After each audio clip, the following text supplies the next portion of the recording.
या वाटीने 5 वाट्या ज्वारीचं पीठ घेतलं आहे मी. हे अशा प्रकारे आपल्याला भिजवून घ्यायचं आहे. तर साधारण एवढं असं पातळ आपल्याला हवं आहे. आता याच्या तिप्पट आपल्याला पाणी घ्यायचं. 1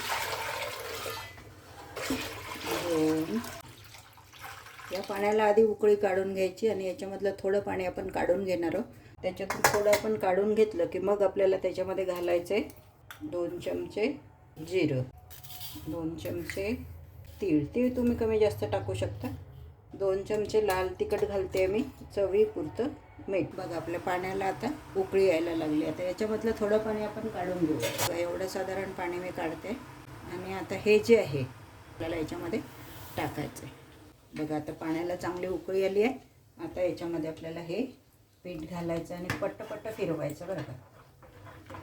आणि हे पाणी जे आपण काढून ठेवलं आहे याने आता हा कंज थोडा मिसळून टाकूया. हळूहळू हे असं घट्ट होतील.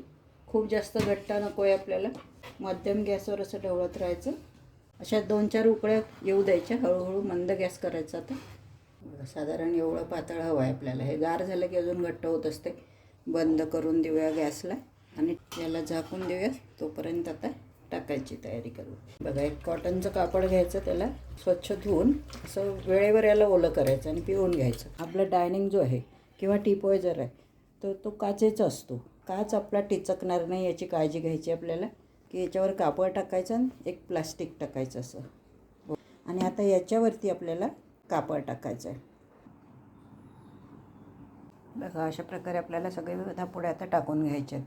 अजिबात घोटायचं नाही, हलक्या हाताने टाकायचे. चमचा खूप दाबून फिरवायचा नाही, नाहीतर तुटतील.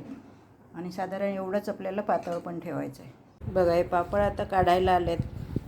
दिवसभरात छान सुकलेत हे. बघा टिपॉयवरचे पण सुकलेत छान.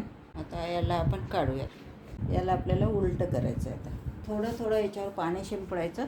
प्रत्येक पापड हा ओला झाला पाहिजे. आणि आता याचा एक पापड काढायचं आहे आपल्याला. एक पापड काढताना काय करायचं, हे जे कापड आहे ना हे असं हलकंसं ओढायचं दोन्ही बाजूने, इकडून आणि इकडून पण. आणि असं आपोआप आपला धापोडा निघतो. बघा निघाला, तुटत नाही अजिबात. आणि ठेवताना काय करायचं, हा असाच्या असा सरळ ठेवायचा म्हणजे धापोडे वाकडे होत नाहीत. सरळ ठेवायचा असा भाग. वरती जो असतो ना तोच वर आला पाहिजे. गॅलरीत जेवढं ऊन येईल तेवढं 2-3 दिवस हे ठेवायचे. 3-4 दिवस ठेवले ना की आरामात छान वाळून येतात. अगदी कडक वाळतात. बघा छान अगदी पातळ आपले पापड वाळून तयार आहेत. खळखळ झाले आहे छान. बघा याचा आवाजावरून कळेलच